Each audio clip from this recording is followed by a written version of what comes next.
Hello everyone, welcome back to the videos.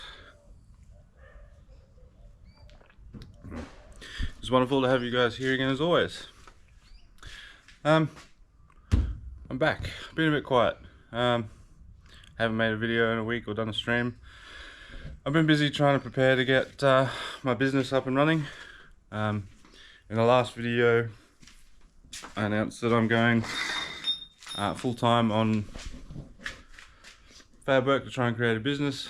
That is now a thing. So I've been busy spending the time trying to create some turbo kits for Ecotechs to sell off to you guys, as well as get ready to do, you know, fab work and various jobs for people. So if you're in the Brizzy area and you need, you know, fabrication work, turbo kits, manifolds, just anything, even servicing, maintenance, parts replacement, etc.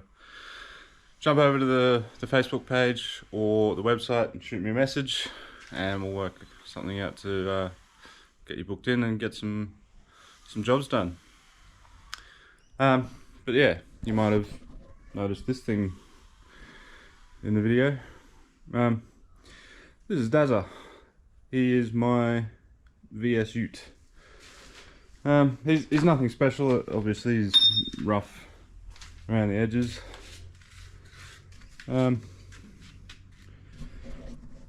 yeah, he's going to be my shop truck. I'm going to run around in this, getting parts and whatever else I got to do for the business. And well, because I'm me and I can't leave stuff stock on that, and I needed to get a kit going, but he has gotten a turbo kit fitted.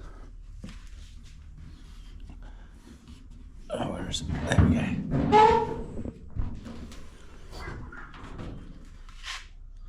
Got a turbo kit fitted. Anyway, I am going to move this out of the way because I've got some stuff I've got to do on Ethel, because Ethel needs to get it out of the way, which is the plan for today. I converted him over to, also his name is Dazza, so we've got Dazza, and then that ute has been named Shazza, so we got Shazza and Dazza. But anyway, Dazza the dickhead. I'm gonna move this thing out. I'll give you a bit more of a rundown on it, just so you guys can check it out. We're going to take him to a test and tune soon, see what he does down the quarter. I'm only going to be running him on 98. I know that goes against my channel rules, I guess you could say, or standards, but being a shop truck, I just want to be able to cruise around in him, make choo-choo noises. I'm not after 1,000,000 horsepower in this thing for now. Anyway, I'll set you guys down somewhere. I went to a VY ECU just because for what I'm doing, the tunability on them is nice to have. So I wired in a VY ECU. He's got 660 deckers, 660cc deckers. Again, because I'm not going for 1,000,000 horsepower, I don't need the thousands, and I found them cheap second hand. So I'm going to move him out. I'll give you a bit of brief look at what's going on with him, and we'll get into what the day is about with Ethel. But I just flashed a bass tune on him yesterday, so now he starts and runs and moves out of the way because he was a pusher for, pusher for quite a while. Yeah, anyway, I will get on with moving him out of the way.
Alright, so here he is in all his glory. Still got some wiring stuff I've got to finish off and button up. Future me problems for now. I just wanted to be able to get him movable so I can move him out of the way. But this is essentially what the turbo kit's going to come with. It will have that intercooler piping there, it's just not fitted at the moment. I've run out of silicon joiners, so I've got to get some more of them. But I'm designing this to be a complete kit that you can purchase and bolt on to your VS. I'm also going to be doing VT to VZ soon. But that's enough about that for now. You'll be able to buy this kit, bolt it on yourself at home, fit a fuel pump, injectors, fuel pressure reg, make some AN lines for oil, water, coolant stuff, and go and have it tuned, and you got a turbo Commodore. It is just an eBay turbo, the old max speeding rod special. But these things have become pretty good, and basically the standard that I like to use for just a basic shitter. If you're not after a lot of horsepower, you're not going to be running it at its max. These things work fairly well, but you do get what you pay for, as I'm sure most of you guys are aware. Cheap and reliable and good don't mix. You can usually only pick two of those things out of the equation, but for bang for buck they work quite well. So I'm going to be offering these kits with the eBay turbo or with a good pulsar turbo. Again, I'm not trying to do massive horsepower with this thing, so I've just gone for the eBay turbo. It's going to do perfect for what I want to do with it. But you'll get turbo manifolds. They clear the AC, but you do need to make up custom AC lines. The next kit that I make will already have a revision because I've learnt a lot from building this car. You get the turbo, you get a 44mm wastegate, 304 stainless downpipe, intercooler piping fabricated to fit the car with an intercooler, silicon joiners and clamps. Oh, sorry, and the reverse plenum. But the reverse plenum is exchange basis only, because these are hard to come by. But yeah, so that's what I've been up to, that's what I've been busy doing. It's been a lot of work getting this put together and sorted, but I'm happy with the results. This car is going to be a blast to drive and go and pick up parts, and it should still have AC, which is something I'm not used to. Once I figure out the wiring for the AC pump, VS and VY, different wiring for the AC, but I'll cross that bridge when I need it. It's going on the winter now, so I'm not going to need it for a little while. I may even hold off on it, because I'm not planning on keeping this in here forever. But yeah, anyway, on to the big reason why I'm making this video, and that is Ethel, the car that we've all come to enjoy and we're mostly here to see. So I got some paint on the track locator, and I fitted my anti-roll bar. I just went ahead off camera and did it. I need to flip these bars around so that I can get access to the jam nut or bolt, and then I just threw a quick bit of Raptor liner on the welds because she's going to be outside for a little while. I should really do these as well, but I'm not going to have time to. But yeah, that's why we're here today. I've got to get Ethel out of the shed, so I need the hoist space for customer cars, as well as, you know, fabrication work and all the other stuff. That I did on the ground. It was not pleasant. I have a hoist, so I would like to use it. Anyway, so the diff is done. I got the anti-roll bar fitted, so now that the diff is complete, the only thing that I have left to do for the 9-inch conversion is I need to make the little links for the anti-roll bar, but that can wait. I can do that at another stage. Apart from that, the diff is ready to go. So we're going to throw it in the back today, and my wheels should be here later, so you'll get to see my wheels. I've got a couple of second-hand tyres to slap on them so that I can move it around, and we'll also get a look at how it's gonna be finished, fitted and sitting on the ground. So I'm keen and excited to see that. But in the back of Dazza here we got Ethel's diff. I had it powder coated. Good friend of mine did the powder coating on it for me. It's come out really nice. We'll see how it goes for longevity. But that's the plan for today. We'll get the diff back into Ethel, slip the center and axles in it so that it's a roller, and yeah, we'll push Ethel out of the shed. Ethel's going to go on the patio here for a little while, just so that she's out of the way, and I have my shed space to do customer work, which is what I need to be doing. So anyway, I'm going to go ahead and I'm going to get that diff back into the car, and then we'll get the axles in it and the center, and we'll wait for my wheels to arrive, and then I'll show you those once I got those here. Then we'll put Ethel on the ground and push her over into the corner once I clean that up. Alright, well there we go. That's Ethel's diff all installed. The brakes on it and wheel nutty things. All ready to go. It's not quite square, it's probably 10mm that way, but adjust that and push it over another day.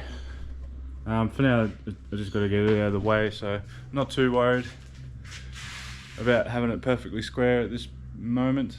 I'll sort that out later, but yeah, that's it, all complete. I just zip tied the anti-roll bar up out of the way for now because I haven't made the links for it.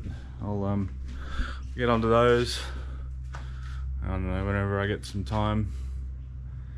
But yeah, just got the pumpkin inner axles. I put the brakes on it just because that, and that way they're not taking up space. So yeah, I'm just waiting for wheels now. So as soon as I get some wheels, I'll show you the wheels, and then we'll pop the tires on them, put a bit of air in them, stick them on the car, then we'll put Ethel on the ground for the first time in a long time, and we'll push it over onto the patio. But yeah, anyway, it's getting pretty exciting. I'm excuse me, looking forward to getting this thing out of the shed. Actually, I need the space. Got some work to do. Anyway, I've got a reverse plan that I've got to do. I'm gonna go and get that all cut up and weld it together, and I'll see you guys when I got some wheels. Just decided it wanted to bloody be a hurricane this afternoon. Came out of nowhere and drenched. I gotta go get my tyres. Better get those. I don't know how well you can hear me.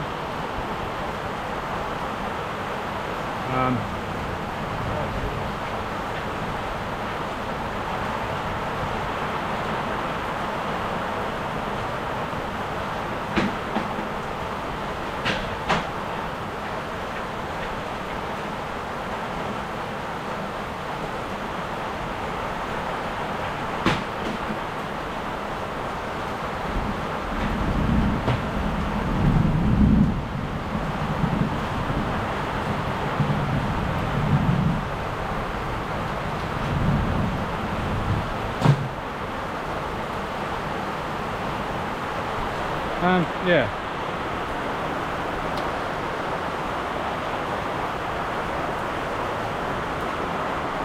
Stupid bloody weather.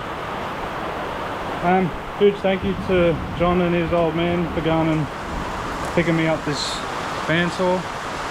Really appreciate it. That's going to be a big help. But we also have some wheels. So these are the rear wheels for Ethel.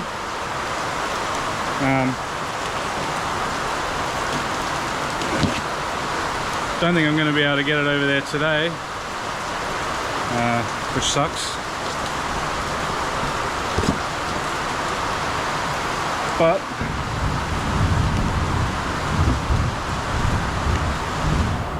should at least be able to get the wheels and tyres on it. I'll get it on the ground and have a look.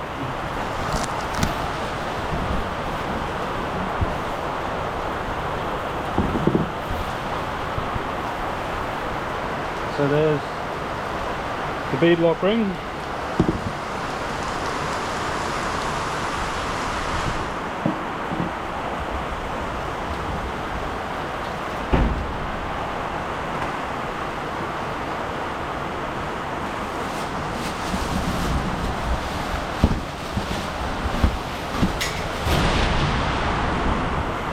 If you saw one of my videos, you'll know what these are.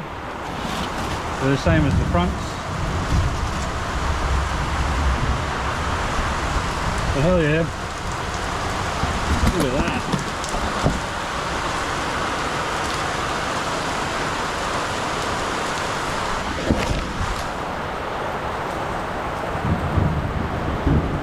That looks bloody awesome.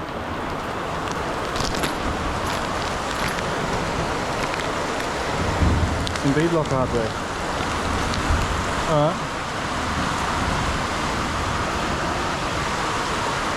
Well, I guess there's nothing left to do but to put some tyres on these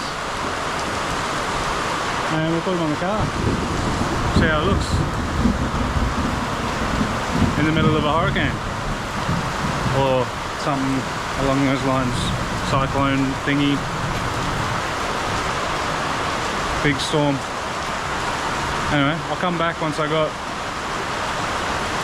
some tyres on some wheels. Alright, well, there it is. It's my first look at her with some proper wheels since the 9-inch conversion. These aren't tight. I have realised that they didn't come with a valve stem, and I haven't got one to put in there, so I'll go out tomorrow and grab a couple of valve stems and stick in it. Then we'll put some air in them. This is on the wrong side. There's the rotation arrows that way, so this is got to go on to the other side, and then we'll get this tyre on the other rim and we'll get it up on this side with some air in it. Then we'll put it on the ground and shove it over on the patio out of the way for the time being. But yeah, anyway, I'm really happy with the way they've come out. They look really nice. Should hook. It's a little bit of tyre. And then we got the mechanical strength in the 9-inch, so should be a badass little car, I reckon. Fitment's going to be a little tight up top, but I'm not too worried at the moment. Worst case, can either machine a bit of the pad off the wheel or flare the guards a little or something. I don't know, that's a future me problem. I reckon it'll be right. I calculated the ride height to be just above the top of the tyre anyway, so it shouldn't, and then once the tyre gets inflated it should suck it over a little bit and stretch the tyre.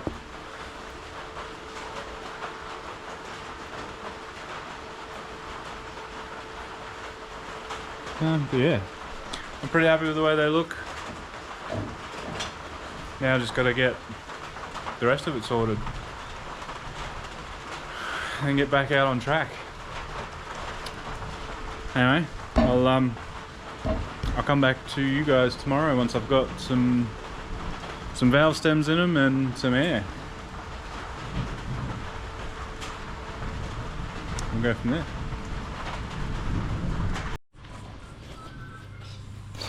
Alright, well that was been a mission. Here it is. Well, here she is. She's got a big girl booties on.